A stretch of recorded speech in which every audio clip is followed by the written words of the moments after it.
Looking back now to where I started as a young boy and having dreams and aspirations of being a footballer, the journey's been amazing. So now the Tim Cahill movie, The Unseen Journey of Tim Cahill. They were traveling with him. It showed a lot about the traveling that he had to do between, going from Australia to England, back to Australia, traveling with the Australian Socceroos, as they call them, the World Cup team. And it also showed a lot about his family, his personal life, and kind of his struggle when he was away from home. His parents, he wanted to go to England to play abroad and to try and get some experience. He did with Millwall, and they went to the FA Cup and the FA Cup semis. But overall, at least look, I know that you did not find this as probably one of the better films that you'll see at KNS. However, I can relate to it. I think that you can too, in the fact that it's hard to be away from the people that you love, and that was certainly. I got it. This thing was 90 minutes long. So the problem is that Tim Cahill is a little bit too good of a guy. Like, he's a good guy and he loves his family, and when he's away from them, he misses them, and then when he goes home, he's thrilled to see them. Yeah. Not a 90-minute movie. That's not a 90-minute movie. That's a nice story. That's a thing I just told you in 12 seconds. So the problem here was that you also left out the problems with the supposed problems. That's the other thing. We got a couple being drunk in public, getting caught, and then with his brother. But it may not have been true. And his brother had and that was a terrible thing for the victim of his brother's attack, and very difficult for his family when his brother went to prison. Not 90 minutes worth of a story. However, I will say this: they had the editor on of that newspaper. I'm blanking on the name. It's not The Sun. But they brought on the editor of the newspaper, and you see him talking to the camera being like, he scored once.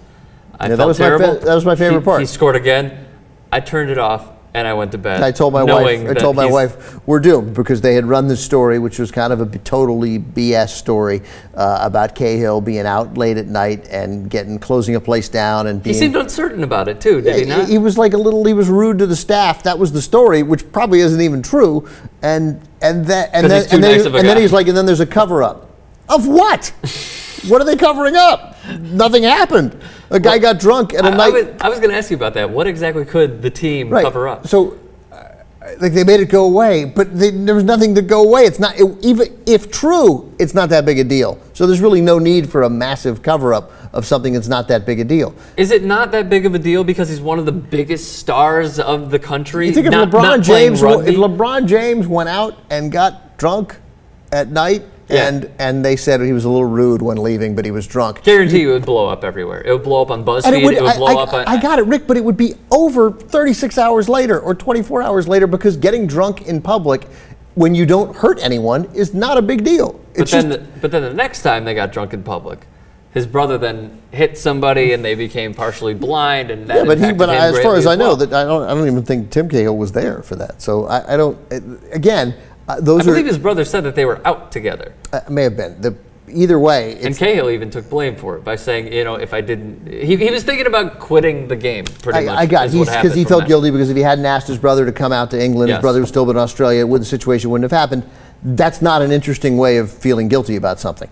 Like, I got it. I feel bad for Tim Cahill, I suppose, for thinking that. I obviously feel worse for the victim. I feel worse for the brother. He's the guy who went to prison. But, like, that just seemed, it's not. Here's what that event was not about. That event's not about Tim Cahill. How is it not? It's his brother. I know, but it's not. But it's right. It's about his brother. Yeah. It's not about him. It's about the victim, and it's about his brother. That's it. It's not about him. So him feeling bad for bringing the brother out, it's a disingenuous moment. That is not. Should he feel bad for doing the goal celebration when he put his hand over hand? I don't care. I don't care. He loves his brother. I admire that about him. So again, not a real controversy. I mean, so this is just a documentary.